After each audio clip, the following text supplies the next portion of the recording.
All right, are we ready, Kathy? All right, welcome to all my fellow Rotarians. This is Kenny Closter. I am serving as your district governor-elect, and a little self-promotion here right away this morning. We have a few individuals in the Mankato area that are very passionate about ecology and the environment, and we've kicked off a Mankato Eco E-Club. So we are trying to get our arms around exactly what it's going to look like. We've had 3 or 4 virtual meetings, and we're going to try to complement that with some hands-on service going forward. So if you are interested in that at all, please reach out to me. I can be reached. Just go to the website. My contact info is there. But if you've got a pen and paper handy, it's Kenny Closter, KENNYKLOOSTER .D as in district 5960 @gmail.com. And also want to give a shout out to our Northfield friends and their Rotary Climate Action team over there. So a very passionate district when it comes to the environment. And that goes hand in hand with our 7th Avenue of Service. So for those of you who maybe missed it or don't know, along with our current 6 avenues of service, promoting peace, fighting disease, providing clean water, sanitation and hygiene, saving mothers and children, supporting education, growing local economies. Beginning July 1st of 2021, we are adding the environment. So without further ado, I'm going to introduce our guest speaker today. And Angelina Amerigo is a pollution reduction advocate, a talented dancer, and the current Miss Heart of the Lakes with the Miss America organization. So I would say she's definitely two things that I am not, and you know, I'm working hard on being that pollution reduction advocate. Her social impact initiative is to bring the topic of the overusage of plastic alive. She believes it's time to clean up our oceans, rivers, and lakes and protect our precious marine life. Plastic pollution is not only affecting the state of the earth we live in, but is affecting the large list of precious marine life. As an animal and ocean lover her whole life, she felt it necessary to use her Miss Minnesota competition platform to bring this topic to light. Angelina, please take it from here. Awesome. Thank you, Kenny, so much for that beautiful introduction. Again, my name is Angelina Amerigo, and I'm sure many of you have heard of some way or another about the Miss America organization. But if you have not, it is an amazing group of women that is focused on empowering women and allowing us to bring topics like this alive. Again, let me begin by thanking Paul and Kathy for organizing this all today. You guys already did a beautiful job with the setup of Zoom. I know it can be crazy in the technology world we're living in today, but everything seems to be going smoothly so far. So let's cross our fingers for the rest of this presentation. Like Kenny said, I was just recently crowned Miss Heart of the Lakes this last August, and due to the pandemic, they graciously asked all of the Minnesota candidates to stay on for another year. So I will be competing for Miss Minnesota this upcoming June. And today I'll be talking to you all about my social impact initiative, which is how we can begin to discuss the ways to reduce the use of one-time use plastic. So without further ado, I will begin with the first picture you see on the screen here. And it says, there will be more plastic in our oceans than fish by the year of 2050. At the moment I read this very statement, my perspective on the whole situation of this issue we are living in became very real to me. It immediately woke me up from our normal day-to-day lives where everything comes easy at a grab of a plastic water bottle before running out of the house. Now I know we're all on Zoom and I can see my presentation, so you'll do a little self-evaluation for yourself. But I always like to do this. I just say, with a raise of hands, how many of you here drink water or pop out of a plastic throwaway bottle a day? Just a little self-evaluation. And if you don't, then good job. You're already one step ahead of me. Amazing. I'm proud of you guys. Good job. Little round of applause. But usually, prior to my presentations, I'll have a good shoot up at 5 or 10 hands. But so good job to all of you. You all earn a gold star in my book. But more than 60 million plastic bottles are thrown away each day, adding up to 22 billion a year. As I previously stated, I am a dancer and a singer with the Miss America organization. So you may be thinking to yourself, why exactly is a dancer so passionate about our oceans, lakes, rivers, and our environmental state of our earth? Well, it's simple. We get one earth. We don't get a do-over. And our human impact in careless ways are affecting a long list of precious marine life and their homes. Ironically, this past summer, I traveled all across the southern state of Florida, and every single beach I went to, there were several piles of plastic silverware, bottles, bags, and at that moment I knew this was a topic that needed to be discussed, and I am so grateful that the Miss America organization gives me that voice to speak with you all today. As you can see here on the photo that is shown, that is actually from a group cleanup. So that's not exactly what was sitting on the beach, but what people collected in a day, just at one beach. I've spent countless hours immersing myself in this topic, which has provided me with a large amount of knowledge to inform you all today. And as Kenny said also in my introduction, being an animal and ocean lover, as I'm sure many of you are, since a very young age, helps the cause. It helps the love for it. In the past few months, the ocean plastic crisis has come to light in several social media platforms and has gained momentum in our current events. So today I'll be covering how the plastic is affecting marine life, how the plastic is accumulating, and then my favorite part, how we as a community can begin to help. And you can switch over to that next slide and it'll be perfect to show. Perfect. So here you're looking at a map of the 5 gyres of ocean garbage patches that are currently in existence. There are 5, with the Great Pacific Garbage Patch being the largest, spreading a total of 1.6 million kilometers. I'd like to give people a visual, so picture the state of Texas, but doubled. These garbage patches align with the problem of marine animals in endangerment, and the plastic waste is affecting their homes with their digestive systems, plastic being commonly confused as a viable food source. And then you can scroll down. I'm going to show another photo here. So now that you kind of have an idea of where the plastic is forming, we can take a look at the inflow from our rivers and how this is affecting the problem as well. According to an organization in the Philippines, the Ocean Cleanup Project, over 1,000 rivers are responsible for roughly 80% of the pollution. Focusing closer to home, looking at the mighty Mississippi, sadly, as we know, morphing into the plastic Mississippi, but with our help, I think we can reverse that. The statistics from NPR shows that there are almost 9 million tons of plastic in our oceans, and a large amount of that is coming from the inland sources. So the Mississippi River drains an expansive 31-state landscape, meaning that almost 40% of plastic pollution in the Gulf originates strictly from the Mississippi River, which is a large, large, large portion of it. And we'll switch down one more slide. Okay, so now we've talked about where the plastic is coming from, how it's accumulating, and now we're going to speak on how it is affecting our marine life. As you can see pictured here, sea turtle, commonly confusing viable food source with the plastic bag. The list of marine life in endangerment goes on and on and on. Sea turtles, seals, fish, whales, and dolphins. And like I said earlier, marine animals commonly mistake plastic waste as a viable food source. By consuming plastic waste, it causes their digestive systems to be and hurts the entirety of their digestive system. Just like us humans, if we were to eat plastic, wouldn't go down very well. Plastic in an animal's gut can prevent food digestion, which then can lead to a very slow and painful death. According to National Geographic, plastic bags and bottles can take up to 1,000 years to biodegrade, leaving a large amount of plastic behind to be confused as a viable food source.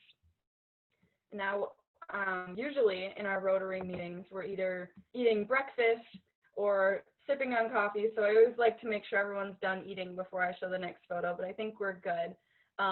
This photo always makes me very, very sad.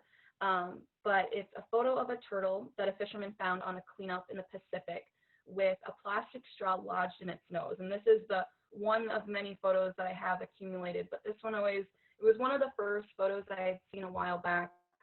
And I've never taken it out of my presentation because I think it really sums up the severity of this issue.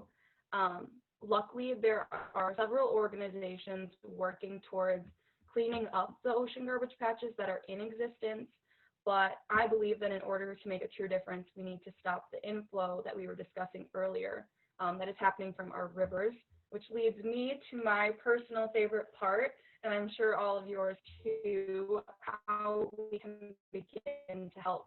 So I'll scroll down to this next one here. Perfect.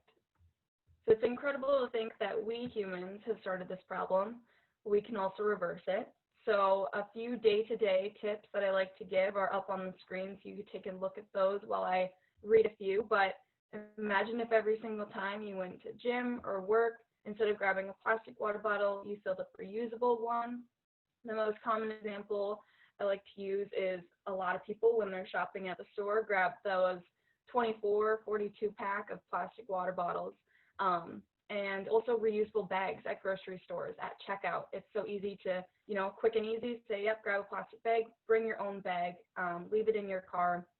And by doing that, it could possibly eliminate 185 pounds of plastic entering our oceans each year. And I always say at every presentation I give that my goal isn't to get on here and convince you all to quit plastic in its entirety, but to leave you thinking how we can begin to make mindful decisions about our plastic usage. So I'll scroll down one more. And I like to show this little comparison of a very clean and crystal clear ocean that we all desire compared to a not so clean one, very, very filled with plastic and yeah, but so the next time you pick up a plastic water bottle, think to yourself the impact that will make on another living, breathing specimen like yourself.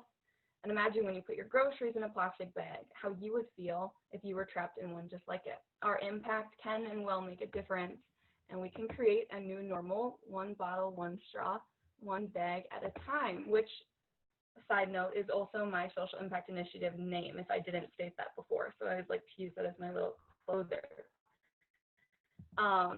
And then we can take off that PowerPoint now, since I'll be done with that. And before I get into question and answer, I'm just going to read off a few statistics that I like to gather for each Rotary, and I try to gear it towards the community that I'm speaking to. So for you guys, I just did the Minneapolis and St. Paul metro area, since we have a few different clubs on here. The population of that area is about 3.28 million, which is a lot of people. And I like to make an average of a month and then a year. If one person every day were to drink one bottle of water for 1 month, that would come up to 98.4 million bottles a month that could possibly be entering our oceans. And then if we look at it in a year, if one person drank one bottle for a whole entire year, that comes to 1,170,200,000 bottles that are possibly being used. So from here on out, I will open up the floor to some question and answer, or if you want me to go further into any of the topics I was speaking on, but I'll open it up to you guys. Angelina, this is Craig Leiser. Hi, Craig. I saw a recent, I happen to be a president of a watershed district, and our watershed district works on water pollution issues, but most of them are purely chemical. Phosphorus, for example, or we have a problem in our watershed district with copper. People have disposed of copper containing materials, I think probably either lawn fertilizers or cleaning solutions for fish ponds. Right. And that raises the copper level, and it raises the phosphorus level in what goes down to the St. Croix River, which is where our water goes. We watch very closely, and we see very few examples of discarded waste, i.e. plastic bags, plastic bottles, etc. But one of the things we learned is that the recyclability or recyclable aluminum cans basically are about 86% effective. In other words, about 86% of all aluminum cans, pop cans, beer cans, whatever, are recycled because they have economic value and people perceive that, and so they recycle them. So it would be nice if we could figure out how to recycle plastic bottles and create an economic value for them so that people would in fact enter them into the recycling process, which does a couple things. One, it gets them out of the water supply, but even more importantly than that, we don't have to use as much petroleum to make new bottles. We can recycle the old bottles. So that's Agreed. sort of my observation and participation. Yes, Craig, you're totally on the right path, and I think the same thing. I definitely think if people took the same approach of recycling aluminum the same way as we did plastic, we would see a great outcome. So that is a great note. Thank you, Craig. Angelina, Lauren And Swanson I here. got a little note. Yes, hi, Lauren. A while back, our Rotary Club did a tour of the St. Paul garbage disposal plant, where they bring in the recycled stuff and the garbage stuff and they sort it. And what we learned is that they take all the recyclable things and they sell them to some person or company that's going to recycle them. And then all the other things go into the garbage. The things that go into the garbage basically go into a big truck and they go to the different power plants to be burned. At which point we know where the garbage goes. The other things that go to the recycling people, they have absolutely no control over, and they have no idea of where they're going, and they're certain that a certain percentage of them end up in the ocean. The net result is, if we don't want those plastic things to go into the ocean, maybe we should put them into the garbage and let them go to the power plants and be burned rather than try to get them into recycling. I think that's a stopgap measure. I think it would be much better if we could go along with Craig's idea of putting a value on them. But in the meantime, at least it would stop them from going out into the ocean. Yeah, Lauren, you bring up a great point as well. I had also visited a recycling center myself about a couple months back, and they covered about the same topics. I'm not sure if any of you have seen some of the PBS specials that they have done on environmental issues, but they had discussed the severity and the confusion that a lot of recycling plants have with the distribution of where that stuff goes. So you bring up a great point of, would it even just be easier if it was to be thrown away instead of recycled? I think there's still a lot of research happening on what the most effective measure is for that, but thank you for bringing up that point. And I had I have a few comments that I'm going to read really quick and see. All right, so John is saying, it seems to be a bigger problem than plastic. It is the people that are not properly disposing of their plastic. You're totally correct, John. That was kind of what we were just speaking about here, that I think a lot of people are confused as to how to discard their plastic usage. So that's a huge start. And then Karen is saying, or maybe ask the city to contact with more reputable recyclers and make an effort to hold them accountable. That is also a great point as well. And two,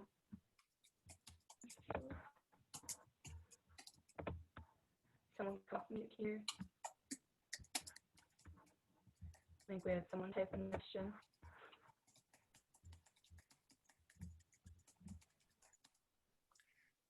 Any other questions? Might be worthwhile to understand that with the plastic recyclers, the value of the plastic that they buy from the recycling center at St. Paul sometimes is a positive number, and they actually end up paying to get it.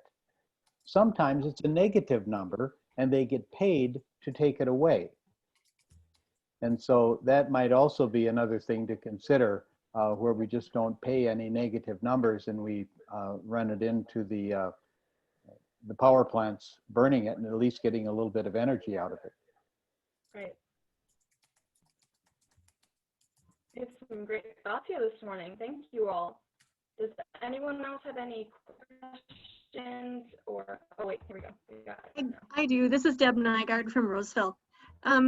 Do you have any alternatives that you've tried for like the plastic veggie bags that we get at the store? I mean, because there's a lot of veggies that they do work well for.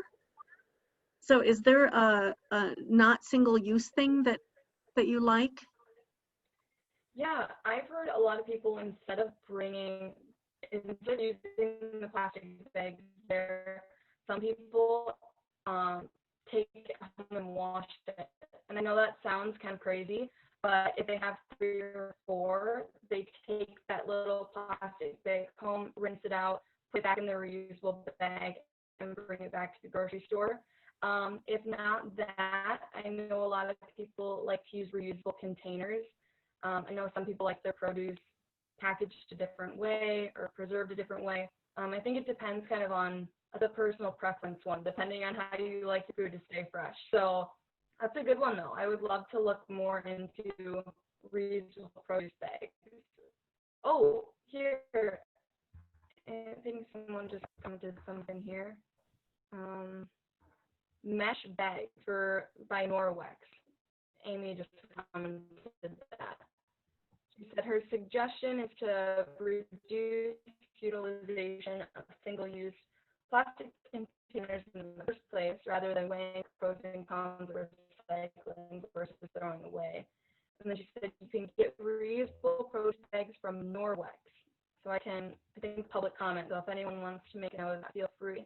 And then Carol says here, when it comes to water bottles, a better solution is to quit buying them and to use tap water. Agreed. That would eliminate the recycling issue, and we would quit supporting the petroleum industry. If you would like the taste, buy a water filter for your tap or your water pitcher. You make a great point, Carol, and I agree with you on every single point you just made. Round of applause. I would agree with her there for sure. I think quit buying plastic bottles. It sounds so much easier said than done, because like I said, it's such a quick and easy alternative for people that are on the go, especially for athletes or just running out of the house. But it takes no longer to fill up your own bottle. And then he says, I have found several mesh and tightly meshed bags online at our coop. I've never heard of that, but there's some other ones. And Paul says, with COVID, reusable bags are not supposed to be used at grocery stores. Are brown bags the next option? Yes, I would completely say yes to that, Paul. In the meantime, as we're adjusting to this new temporary normal of not being able to bring our reusable bags, or possibly, I don't know, I think Cub is like the only one that's accepting reusable bags right now because you bag your own items. But as an alternative, I would definitely say paper bags over plastic. You can keep those paper bags at home to cut your recyclables, but definitely paper over plastic if you have an option at the grocery store. In the meantime, as we're adjusting to not bringing our reused bags. I think I missed one here. Michael says we have single sort recycling. They accept recycling codes 1, 2, and 5 only. This would suggest that those can be recycled, but we saw a documentary recently that suggests that virtually no plastics are recycled, and the codes are the smoke screen. Is that your impression? Michael, I actually saw something possibly similar to what you were talking about, and it was actually on the PBS special, talking about the number categorizations of how it almost is like a cover-up. Some codes that are on the bottom, certain items aren't being recycled. They may just be being collected and being sold, or just sitting there in the industry. So that is a great point. Well, there I'm are going to scroll pictures. here to make sure I didn't miss anyone's comments. You guys are doing great. I love this. There were Okay, pictures. Lynn saying some of the coops use compostable bags for the bags. Say that again? The word is There were co-ops. pictures in the documentary. Some of the I think co-ops. we might be lagging a little bit, but I think he said there was some. Co-op? Yeah, it's some of the co-ops, not coop. Okay. Some of the And you're co-ops saying compostable another bags. option, however, I would, sure. For the produce, you're talking about the produce bags. Yeah, sometimes when you pick, in some co-ops, you can go into the produce section and instead of the usual plastic bags that you pull down and, tear off a bag and put your produce in, they use compostable bags for that. So that when you bring them home, you can then also work with the food scraps and compost them as well. But I also indicate I agree with some others that I think we need to look at the beginning of the chain, that how plastics are produced in the first place and the amount of fossil fuels used to do that. And demand does affect supply. I typed it wrong there. And if we quit using them, they won't be making them as much either. Also, the cost of water, people complain about the cost of gas per gallon, but the cost of water per gallon when we buy them in plastics is way over the cost of a gallon of gas.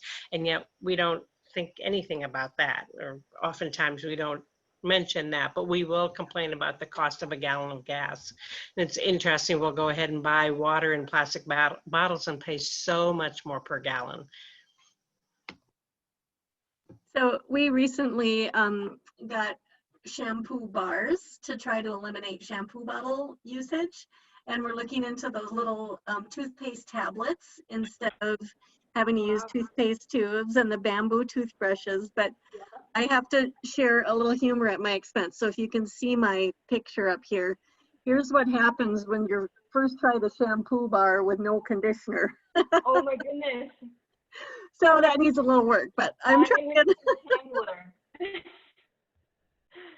Or a large amount of conditioner to brush that out. My hair would not stand a chance against that. Any other questions or anything that Deb, up to anyone this else wanted point, I to thought add you were in? always adorable. Now you know how much work I go to on your behalf. I really should make that my Zoom picture. That's a little bit more truth in advertising.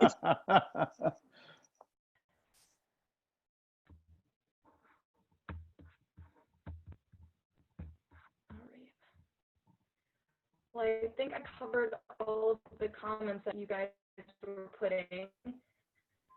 So, Kathy or Paul, if anyone has some. Quick question or discussion point. We are, as a society, we are motivated, I would say, more by economics than by environment. And that which costs more, we use less of. That which costs less, we use more of. But I don't think I've ever seen, when I go to a gas station or a grocery store and see one of these flats of plastic bottles where it says this per bottle price equates to $5.72 per gallon for water.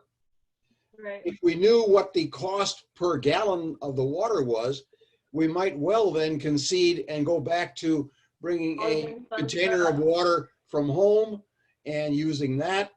I know also the other thing that we should be aware of at this point, with the COVID-19 crisis, so many of us, when we try and go out, we end up going to a drive-in. And when you go to the drive-in, they give you your straw, your plastic container, and the question then becomes, what do you do when you're finished with your meal? Do you throw it out the window? My wife and I have taken to the point where we always bring it back home and dispose of it in our garbage, so that it at least has the opportunity for reuse as energy source or recycling, depending on how the local collector does it. So every one of us has the opportunity to initiate a personal and then by example, a community step.